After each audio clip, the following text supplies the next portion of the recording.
चेतावनी दी है, तो किस तरह का आंदोलन है? 3 तरीके के आंदोलन हो सकते हैं। एक रास्ते का आंदोलन जो ऑलरेडी हमने शुरू किया। आप लोग किस तरह से आंदोलन करेंगे?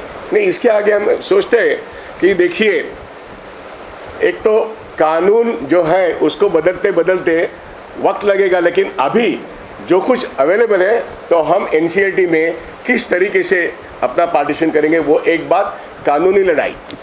दूसरी बात, संसद जारी है, असेंबली जारी है, पीपल्स रिप्रेजेंटेटिव जो है एमपीज और एमएलएज, इनके पास हम जाएंगे, ये दूसरी बात।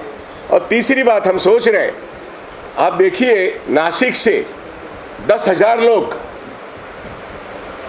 जो कौन है वो किसान है, किसानों की मांग लेके 3-4 साल पहले एक बहुत बड़ा मोर्चा आया था। सुनिए, आज भी वो मोर्चा आ रहा है।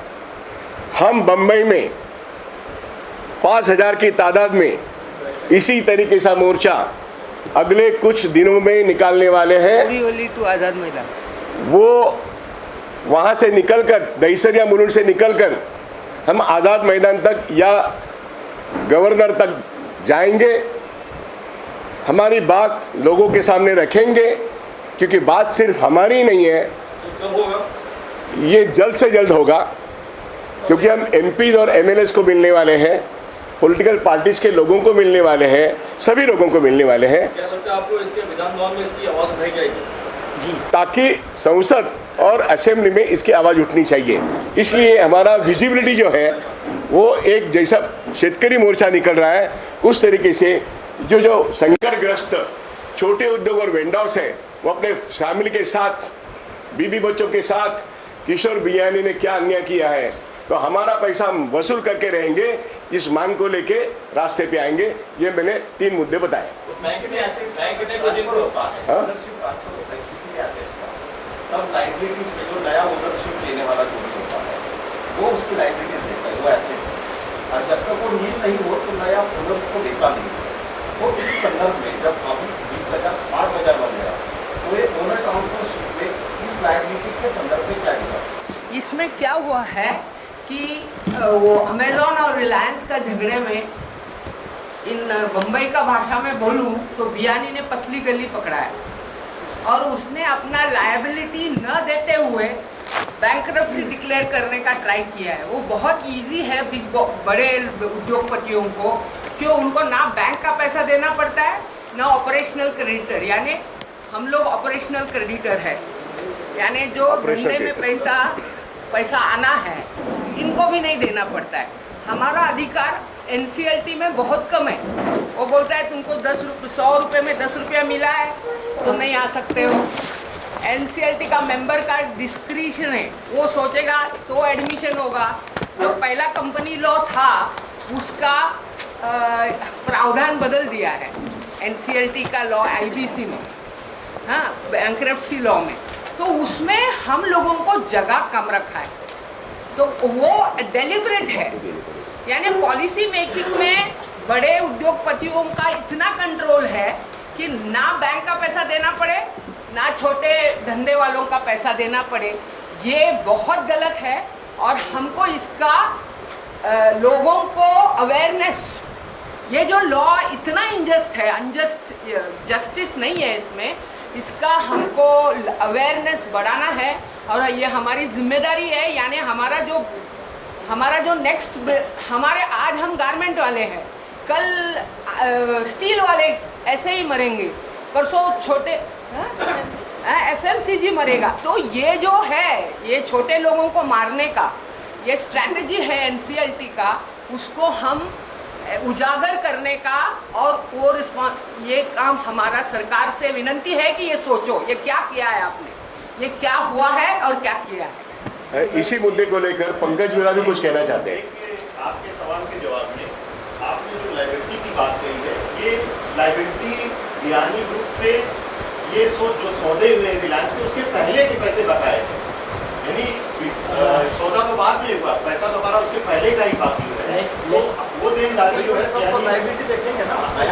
Let me put into a simple way. हाँ, वही तो बोला ना, पतली To be very honest, आज to be Reliance, very honest, हम लोग बहुत छोटे जन हैं, जो एक कॉर्पोरेट्स और उनकी पॉलिसीज और उनके जो एग्रीमेंट्स है उसके तक पहुंचना भी हमारी पहुंच के बाहर की चीज़ें हैं, लेकिन जो हम बात करना चाहते हैं वो हमारे रिलेटेड ही स्पेसिफिक हम बात करते हैं। और वो स्पेसिफिक बात ये है कि ये जब भी उनका जो भी हुआ, इनका एग्रीमेंट हुआ, उसमें जो भी XYZ उनके टर्म्स एंड कंडीशंस रहे होंगे, लेकिन ये हमारे जो टर्म्स थे, जो हमारे को हम हमारे साथ टच में बियानीस थे, ओनली बियानीस, हम और किसी के टच में नहीं है, आज भी नहीं है और पहले भी नहीं थे। और हमारा जो भी लड़त है वो हमेशा बियानी के साथ ही रहने वाला है, क्योंकि हमको पैसा भी उनसे ही लेना है।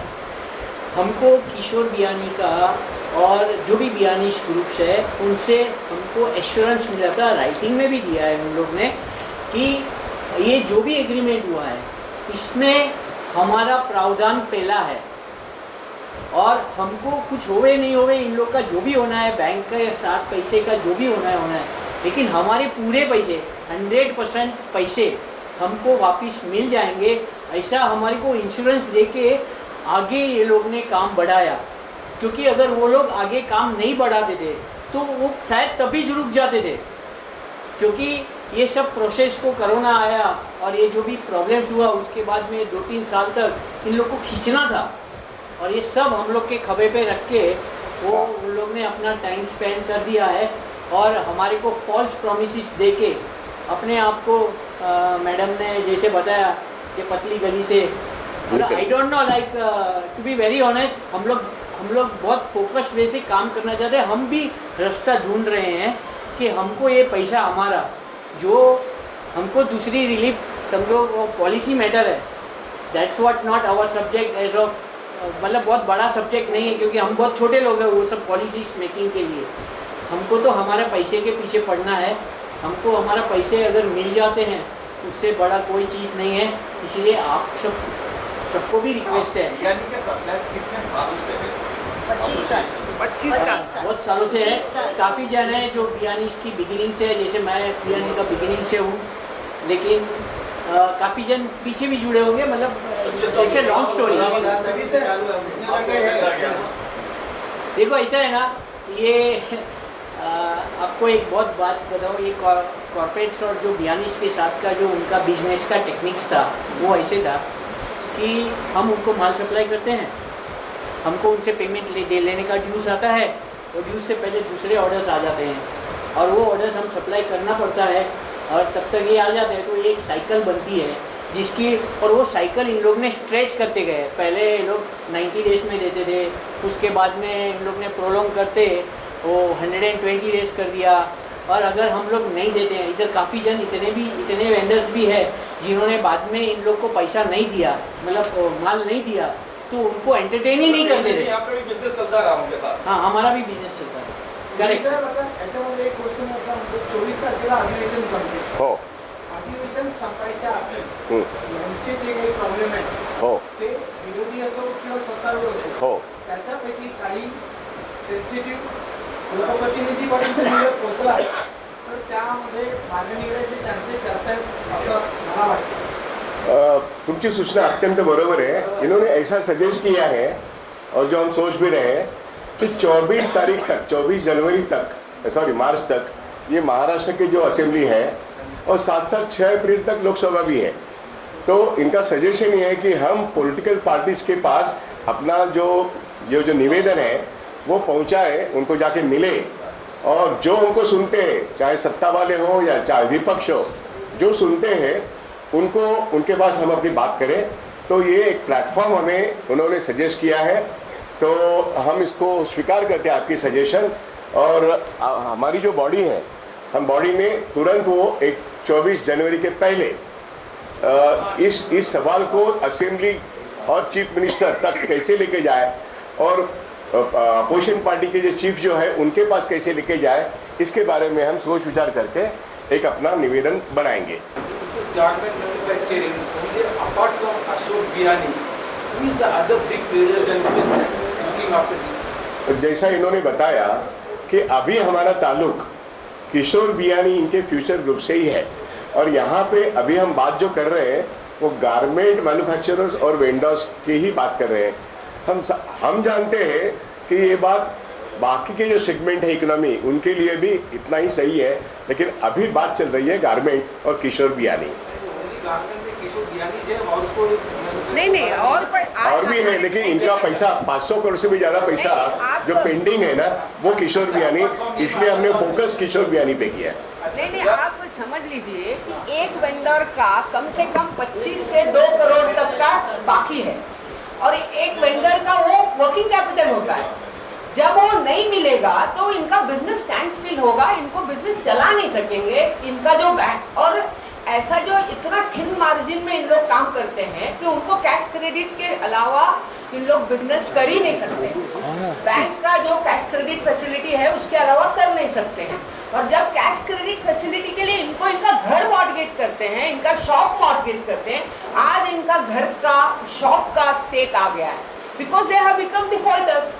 इन्होंने पैसा बियानी ने नहीं दिया तो इन लोग 25 लाख से 2 करोड़ तो कोई खड़ा नहीं कर सकता है छोटा बिजनेसमैन। ये तो डिस्ट्रक्शन का, वेल्थ डिस्ट्रक्शन का एक बहुत बड़ा मायना है। तो the government has to take 200 people और 500 people going down is not a joke. हाँ, तो it is this is the issue here. Like each individual is at the stake. उसका घर, उसका ऑफिस, उसका घर का गोल्ड, उसका फ्यूचर, ये तीनों स्टेक पे है। One more thing, we are always hearing all big people are benefited from the RBI, everything is given. Why can't we get some all intellectual people and all the big advocates who can form a rule or who can bring the guidelines that this should not happen with anybody, whether it's a big trader or small trader. Nobody should be given the loan. मेरे introduction में मैंने यही बताया कि ये पहली press conference है और हमारा एक कोशिश है कि थ्रू आउट इंडिया जहाँ जहाँ गारमेंट सेगमेंट्स है उस शहर में जाके, अभी यहाँ पे 300-350 वेंडर्स आ गए। अरे इनकी संख्या तो लाखों में है और टेक्सटाइल इंडस्ट्री इस इकोनॉमी में बहुत बड़ा कंट्रीब्यूट करता है। तो सब लोगों को all India all India garment manufacturers और वेंडर्स एसोसिएशन बनाएंगे। तो इसका कैरेक्टर जैसे सोलापुर है, इचलकरंजी है, भिवंडी है, बहुत जगह पे है टेक्सटाइल हब है। वैसे साउथ इंडिया में बहुत जगह पे है, नॉर्थ में बताया जालंधर है, लुधियाना है, जयपुर है। हम सब जगह जाएंगे, प्रेस कॉन्फ्रेंस करेंगे, लोगों का जनमत, ये जो बड़े उद्योगपति किशोर बियानी जैसे फोकस करेंगे और हम कोशिश करेंगे ये पैसा जो वहाँ पे ब्लॉक हुआ है वो पैसा वसूल करेंगे। और आप जो बोल रहे हैं, हम आगे जाके हमारे लिए एक फोकस पॉलिसी बनाने के लिए रिजर्व बैंक ऑफ इंडिया और गवर्नमेंट को बाध्य करेंगे। इसके लिए मेंबर ऑफ पार्लियामेंट और एमएलए के पास जाएंगे और पीपल्स रिप्रेजेंटेटिव के पास जाएंगे, ये हमने बताया था। ओके, हाँ वो मैंने लिखा है उसमें, वो हमने लिखा है। या बियानी का जो क्या किया है उसने, बिजनेस मॉडल बदल लिया है और बहुत उसका फैमिली, फुल फैमिली मेंबर्स अलग अलग नाम से बिजनेस कर रहे हैं and they are living a very luxurious life at our cost. That is our case. Biyani ने कुछ असुरक्षा इंश्योरेंस दिया होगा कि भाई हमारा जो आपका पैसा जो बचा है कोरोना का टाइम से वो देंगे नहीं देंगे, कुछ तो आगे अभी मैं We have a written assurance from the Kishore Biyani ji. ये कॉपी चाहिए। Yeah, ये लिखा है ना, correct. This is a written contract. हाँ, ये फ्यूचर ग्रुप के co-founders end of the new 31 अगस्त 2020 को इनका रिटर्न एश्योरेंस है डियर सप्लाई पार्टनर्स, और नीचे साइन सिग्नेचर है किशोर बियानी जी का। तो उन्होंने साफ साफ कहा है कि as you are aware the कोविड-19 pandemic has severely affected our business and operations. The lockdown resulted in closure of malls, markets and almost our entire store network and the supply chains that support the business. Over the last 5 months, we have lost over 6,500 crore of potential business. ये कौन कहता है? Future Group. This has resulted in a lot of hardships for everyone involved, including each of our suppliers and creditors like you. मतलब हम लोग। To address this on an urgent basis, we aim for a holistic solution to the challenges caused due to the pandemic and the macroeconomic environment. Our primary objective is to ensure that we can repay in full everyone we owed money to. We also want the business to continue to operate in the days and years ahead. तो इतनी सारी बातें उन्होंने लिखी है, उन्होंने assurance किया है और आगे लिखते हैं the transaction that we are entering with Reliance meets with objective. This transaction considers the interests of all our stakeholders, including supply partners, vendors, lenders, creditors, and employees. The transaction includes a specific amount that has been set aside to pay all the accounted dues owed to suppliers and creditors in the business. मतलब हम लोग. We would like to assure you from our side that every business partner will be paid in full and everybody is assured of getting their dues. This was among the objectives of entering this transaction and we are committed to it. The transaction also ensures full continuity of all the businesses. We are very thankful for the support you have extended to us in these difficult times. The transaction will take 3 to 4 months to be fully completed. During this period, we will like to rebuild our business and our relationship. We are putting in a renewed effort to normalize our store and supply networks and win back customers and business at the stores. We sincerely request you to continue support during this period. I once again assure you that any credit availed by us will be fully honored and settled at the earliest.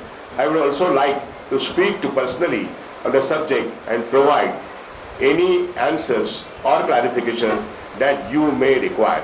I look forward to hearing upon you. तो ये चिट्ठी जो है उनकी हम सब लोगों के लिए ये साफ है. अब एश्योरेंस रिटर्न है, लेकिन 3 साल हो गए, हम संकट में हैं. और मैडम ने कहा वैसे उन्होंने ब्रांड चेंज करके, चाहे उनका बेटा हो, बेटी हो, रिश्तेदार हो, ब्रांड अलग बना के बम्बई शहर में बहुत बड़ा बिजनेस खोल के रखा है और हमारे 500 करोड़ से भी ज़्यादा पैसे नहीं दिए. तो इसलिए हम, जैसा आपने बताया, हम उनके खिलाफ पैसा वसूली का आंदोलन छेड़ेंगे, रास्ते का भी आंदोलन करेंगे और जैसे हमने बताया कि कानून की लड़ाई करेंगे ही, लेकिन इस देश की सरकार और रिजर्व बैंक ऑफ इंडिया को भी हम चेताएंगे, कहेंगे कि हमारे लिए पॉलिसी बनाओ. इसमें सिर्फ इतना ऐड करना है कि जब किशोर जी ने हम सबको इतना एश्योरेंस दिया कि हमारा बिजनेस अभी थोड़ा तकलीफ में है बट आप अपना सप्लाई कंटिन्यू करें, तो क्या होता है कि आप एक फैमिली में हो, कोई बीमार है तो आप उसको छोड़ तो नहीं देंगे, आप उसका हाथ पकड़ के चलेंगे. वैसे ही हम लोग ने भी किया, उनके ऊपर ट्रस्ट करके भाई चलो थोड़ा माल और देंगे, वो भी खड़े हो जाएंगे, हम भी लाइन पे आ जाएंगे. लेकिन उसके बावजूद भी उन्होंने हमारे पैसे नहीं दिए और आज ये है कि वो इतने बड़े बड़े घरों में, करोड़ों के घरों में रह रहे, गाड़ियाँ चला रहे, सब कुछ है और हम रास्ते पे आ जाए. मैं अपना ही एग्जांपल बहुत जोर से दूंगी. मेरा घर मॉर्गेज था, वर्किंग कैपिटल ली हुई थी. आज ये हालत है कि मैं बैंक का इंटरेस्ट नहीं चुका पा रही हूँ. बैंक मेरे घर के बाहर में नोटिस लगा देगा, मुझे एनपीए कर देगा. मैं कहाँ जाऊँगी? रास्ते पे होंगे. आप सिंगल पर्सन, मैं कहाँ जाऊँगी? कहाँ? मेरे पास के घर के ऊपर छत नहीं रहेगी और उनके घरों में अभी आप लोग सब जानते हैं कि वो कैसे रहते हैं. इतनी गाड़ी, वो एक गाड़ी बेच देंगे तो हम लोग का, आधे लोगों का पैसा निकल जाएगा, बट उनको देना ही नहीं है तो हम कहाँ जाएंगे? उनके घर के छत तो कोई छूने तक छत, और उनके ऊपर सब चलेगा, हमारे पास कुछ नहीं है. लोगों से मिलेंगे और रास्ते की लड़ाई, मतलब हमने जैसे शेतकरी मोर्चा निकल रहा है, ऐसे इसी बम्बई शहर में हम भी रास्ते पे आएंगे और लोग आपके पास आएंगे, लोगों के पास जाएंगे. ये रास्ते का आंदोलन है.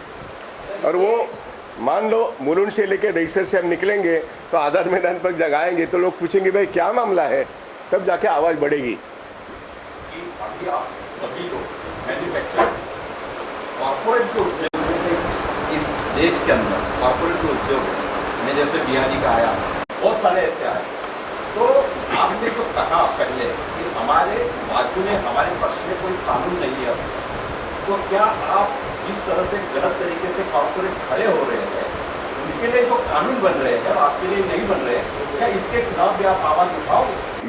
ये शुरुआत है, ये शुरुआत है. जैसे मैंने कहा कि इंसॉल्वेंसी बैंकिंग कोड ये परफेक्ट लॉ नहीं है और इसमें इन्होंने, मैडम ने बताया मुझे 100 में से 10 रुपये मिलते हैं. बैंकर्स को क्या मिलता है वो भी नहीं जाता है, लेकिन इनका कंपनी नाम बदल के उन्हीं का आदमी लेके जाता है. तो ये समाज को डुबोते हैं। अब इस कानून में संशोधन करने की ज़रूरत है। हमें तो इस कानून में कोई राहत ही नहीं है, तो इस राहत बदलने के लिए, राहत मिलने के लिए पार्लियामेंट में जो लॉ मेकर्स हैं उनके पास जाना पड़ेगा। तो we'll have to have a amendment to the IBC law also where we will find a place. तो एक बात। दूसरी बात, रिजर्व बैंक ऑफ इंडिया ने रिस्ट्रक्चरिंग ऑफ अकाउंट तो दिया 1 साल में। अरे भाई, हमें तो अभी लोन वेवर की ज़रूरत है, हमें रिलीफ पैकेज की ज़रूरत है। इन्होंने कहा मैडम ने कि मेरा अकाउंट NPA होने के बाद मेरा अकाउंट सिविल में जाएगा तो मुझे दूसरा कोई भी फाइनेंशियल इंस्टीट्यूशन कर्जा नहीं देगा। तो मैं बैंक वाला जानता हूँ कि इनकी हालत क्या है। मैं उस 2020 और 21 के दरमियान RBI से लड़ता रहा कि इनके लिए वेवर क्यों नहीं। मैं उस वक्त भी बोल रहा था, मैंने ये भी कहा है कि rate of interest charge on SMEs and small medium and जो इंडस्ट्रीज हैं, इसको आज की तारीख में कंसेशनल इंटरेस्ट चाहिए। आप कमर्शियल इंटरेस्ट लेते हो 11% and above, it is too costly. और आज के ज़माने में तो रेट ऑफ इंटरेस्ट हर 3 महीने में बढ़ते रहता है। ये जो इसको बोलते हैं ना financial policy, rate of interest बढ़ते गए, रेपो रेट बढ़ता है, तो कर्जे का ब्याज उसका रेट वो भी बढ़ता है। तो इनको ये परवड़ेगा नहीं। तो इनको परवड़ने के लिए there has to be a concession rate of interest. It should emerge out of the policy of reserve bank of India, government of India, ministry of finance को जाना पड़ेगा। तो इसलिए ये तो शुरुआत है। ये जो ऑल इंडिया बॉडी है, अगर FICCI काम करता है, इंडियन मर्चेंट ऑफ चेंबर काम करता है, तो ऑल इंडिया गारमेंट मैन्युफैक्चरर्स जो वेंडर्स एसोसिएशन है, ये भी एक दबाव गढ़ करके गवर्नमेंट के पास जाएगी, मेंबर ऑफ पार्लियामेंट के पास जाएगी, सारे गवर्नमेंट के पास जाएगी। हाँ, मैं तो ये आगे जाके बोलता हूँ, 7 असेंबली में इलेक्शंस है, वहाँ पे हमारी बात सुनी जाएगी। पार्लियामेंट इलेक्शन है, हमारी बात सुनी जाएगी। इसलिए लोगों के पास जाना हमारे लिए बहुत ज़रूरी है, ताकि हमारे लिए कोई एक कानून में भी राहत मिले। ये आगे की बात है। देखिए, अभी की बात जो है, मेरा पैसा 500 करोड़, 200 करोड़, 300 करोड़, जो 300 साढ़े 300 लोगों का है, वो किशोर बियानी के पास पेंडिंग है, उसको कैसे वसूल करें, उसके ऊपर कैसे दबाव लाए, ये मेरी बात है। ये जो इनकम इनइक्वालिटी का ये एक रास्ता है। जैसा पैसा बहुत कम लोगों के पास जा रहा है, बहुत बड़ा तबका क्या पैसा कम हो रहा है, shrinking of financial capacity of majority of population. ये भी एक तरीका है। और दूसरा है कि ये जो न्यू फ्यूडलिज्म हो रहा है, ये नया फ्यूडलिज्म है कि बहुत बड़ा समाज है, उसको कोई अधिकार ही नहीं, ना इकोनॉमिक अधिकार है, ना पॉलिटिकल अधिकार है। और बहुत छोटा जो समाज है, जो कॉरपोरेट सेक्टर है, वो अपना चाहिए वैसा पॉलिसी बना ले रहा है, चाहिए वैसा वेवर और बहुत तरीके का रास्ता ढूंढ रहा है अपना अमास करने का, प्रॉपर्टी और भी ज़्यादा वेल्थ अमास करने का। वो भी हमको ये जो एक केस स्टडी है, इनइक्वालिटी बढ़ने का एक केस स्टडी है ये इकोनॉमिक इनइक्वालिटी। जब भी हम इनके लिए कपड़ा बनाते हैं, शर्ट बनाते हैं, पैंट बनाते हैं या कुर्ती बनाते हैं, उसकी जो एक्सेसरीज वगैरह होती है, उसका उनके नॉमिनेटेड वेंडर होते हैं जो बोलते हैं आप यहाँ से ही खरीदिए, आप यहाँ से खरीदिए। तो आज जब हमारे पेमेंट रुके हुए हैं, तो हम जाहिर है उनका भी पेमेंट नहीं दे रहे हैं। तो वो एक हमारे बीच में एक अलग तरह का तनाव चलता है। वो हमारे ऊपर लीगल नोटिसेस भेजते हैं, तमाम तरह के फ़ोन करते हैं हमारे घर के जो सीनियर सिटीजन्स हैं, और इन लोगों के ऊपर अलग किस्म का एक दबाव पड़ता है उनके स्वास्थ्य पे। ये भी एक बड़ा महत्वपूर्ण मुद्दा है कि पूरे परिवार के स्वास्थ्य को इस तरह की चीज़ें और इस तरह की जो बीमारियाँ चल रही हैं, इससे पूरा छोटे बच्चे से लेके बूढ़े तक के घर के लोग प्रभावित हो रहे हैं। पता नहीं, हमको मिल नहीं रहा है जवाब। बहुत सिंपल है। 100 रुपये की चीज़ जब हम उनको देखते हैं, वे सेल एट 300% प्लस करके, मतलब 300 रुपीज़ में बेचते हैं। इनका टर्नआउट मतलब सेल थ्रू बोलते हैं जिसको, वो 90 डेज़ है। मतलब हमने अगर इनको माल दिया है तो 90 डेज़ में बेच डालते हैं। हमको 90 डेज़ में पैसा तो देते नहीं हैं, तो पैसा हमारा बाकी भी रखते हैं। तो मैं ये समझ नहीं पा रहा हूँ कि उसने हमारे पैसे तो नहीं दिए, लेकिन ऊपर से और भी बहुत सारे पैसे उनके बाकी है। और हम जब स्टोर्स में जब भी हम लोग विजिट करते हैं, जब भी हमारा लास्ट का वर्किंग रहता था, जब भी वो बिग बाज़ार था, तभी हमारा माल स्टोर्स में तो है ही नहीं, क्योंकि वो बिक चुका है ऑलरेडी। तो ये सब पैसा गया कहाँ पे, ये समझ में ही नहीं आ रहा है। बड़ा सवाल है। It's a big question. और इतना ज़्यादा प्रोमिसेस, इतना ज़्यादा ये लोग ऐसे भी बोलते थे कि ये बहुत अच्छा बिजनेस है, इसमें रिकवरी का chance is very high and all that stuff, you know. अभी ठीक है यार, ये मैं आपको वापस एक बार बोलता हूँ, we are very small to understand all these things, but हमको जब ये समझ में नहीं आता है कि हमारा जो माल है, जिसमें हम लोग 90% पैसा लगा चुके हैं, मतलब 100 रुपये में हम 90 रुपये तो लगा चुके हैं, जिसमें हमारा सर ने बोला वैसे स्ट्रीम्स है, हमारे फैब्रिक है और हमारी मजदूरी है, मतलब जो हम लेबर्स चुकाते हैं, ये सब मिला के अप्रॉक्सीमेट 85 to 90% हो जाता है। हमारे लिए बचता है थोड़ा सा जो 10% बचता है, हम 90% तो है। इन शॉर्ट हम लोग तो पूरा फिनांस कर रहे हैं उनको, और इन लोग हमारे साथ इस तरीके का व्यवहार इज़ अनबिलीवेबल। हम अभी भी शॉक में है। हम जैसे मैंने ट्राई किया एक ग्रुप फॉर्म करने का, इसमें इतना शॉक एब्जॉर्बिंग हुआ है कि I have received a call from all India vendors में जितने जन मैन्युफैक्चरर्स हैं, ये हमारे सब थोड़े से 10-12 जन जो एडमिन्स है, ये सबको फ़ोन कॉल्स आते हैं, और वो फ़ोन कॉल्स ऐसे रहते हैं कि हम लोग हिल जाते हैं। एक जन ने तो मेरे को ऐसा बोला कि मैं अभी अपने पे केरोसिन डाल के ख़त्म कर दूंगा मैं। ये सबको संभाला है हमने, इधर तक लेके आए हैं हम लोग।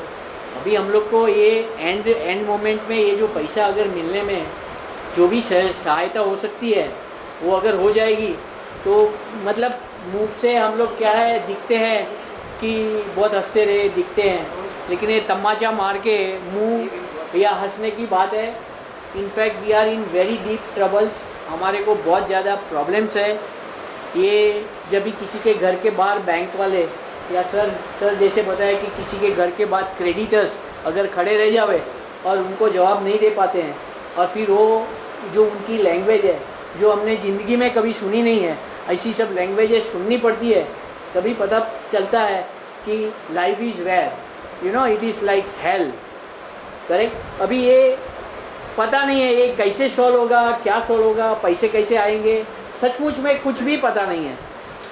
हम कोशिश कर रहे हैं, सर की गाइडेंस ले रहे हैं कि हमारे को कुछ रास्ता मिले और हम किस तरह से हम उसमें से बाहर निकले। ये हमारा खाली एक 1 पॉइंट एजेंडा है कि हमारा पैसा हमको कैसे भी करके मिल जाए। ये बस यही एक बोलने चाहते थे हम लोग। अभी भी जीत होती है, जंग लड़ोगे तो जीत होगी। लड़े बिना तो जंग होती ही नहीं है, तो लड़ना तो पड़ेगा, वो तो हम समझ लिए। तो that is why we require all hearted help from the whole community. Thank you. पता नहीं है, बट मैं सबसे पूछना चाहती हूँ, हम लोग जैसे माल देते हैं क्रेडिट पे, तो हमें बताया जाता है कि आप MSME में रजिस्टर हो जाओ तो आपके पैसे सेफ है। दे आर सपोज टू पे you between 45 to 60 days। 45 days। 45 days। So we all are registered under MSMEs। All the vendors, मैं जितने को जानती हूँ यहाँ पे सब MSME में रजिस्टर्ड है। हम MSME तक भी अपने केस ले जाते हैं, अब उधर से भी कोई जवाब नहीं आता है। तो where is the assurance? MSME बनाया गया है इसीलिए कि आपके पैसे कंफर्म है, आपको अश्योरेंस दिया जाता है कि यू विल बी पेड। उसके लिए भी कोई कुछ नहीं कर पाता है। हमारे इतने केसेस वहाँ पे भी pending. I don't know what is happening. Sir GST में ये रूल आ रहा है अभी। GST में फ्रॉम अप्रैल से रूल आ रहा है कि अगर 45 डेज में पेमेंट नहीं हुआ ना, तो आपको GST जो क्लेम किया है वो वापस देना पड़ेगा इंटरेस्ट के साथ में। ये सबको पता है कि नहीं पता है? This is going to happen implementation from April. I was not aware that you are registered. देखिए, ये बात बहुत इम्पोर्टेंट है कि सभी SMEs, मतलब ये जो छोटे वेंडर्स हैं, ये सभी रजिस्टर्ड SMEs हैं, तो इसमें इनके प्रोटेक्शन की बात आती है।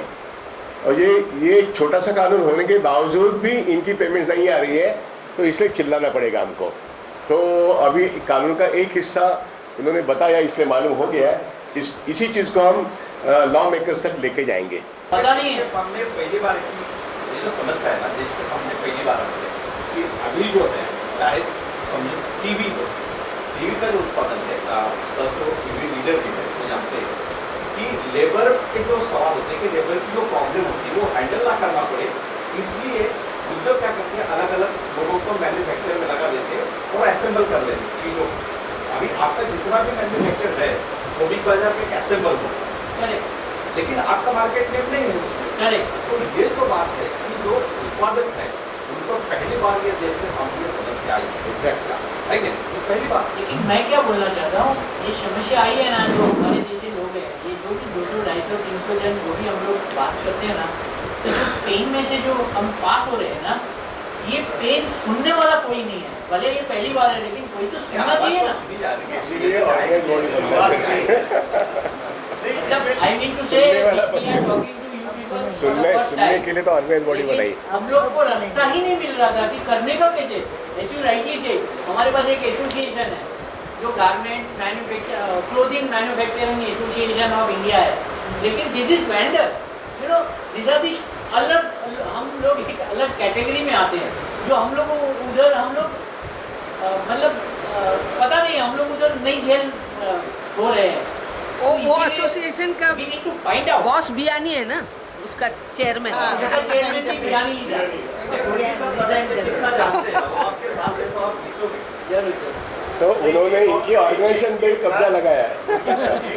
ये इसका पैसा उनका माल बिकने के बाद आता है, यानी हम सिर्फ मैन्युफैक्चरर और सप्लायर ही नहीं, हम उनके फाइनेंसर भी हैं, यानी हमारे पैसे के ऊपर वो पैसा कमाते हैं और हमारे ही पैसे को देने में मतलब इतना ये जो चीज़ें घट रही हैं ये बहुत शर्मनाक है। यानी हमारे पैसे से आपने ये खड़ा किया सारा सामान और उस पैसे को देने में आप इस तरह की बेईमानी और इस तरह की बदतमीजी कर रहे हैं, ये बात पूरे देश भर में पूरे समाज में जाना चाहिए।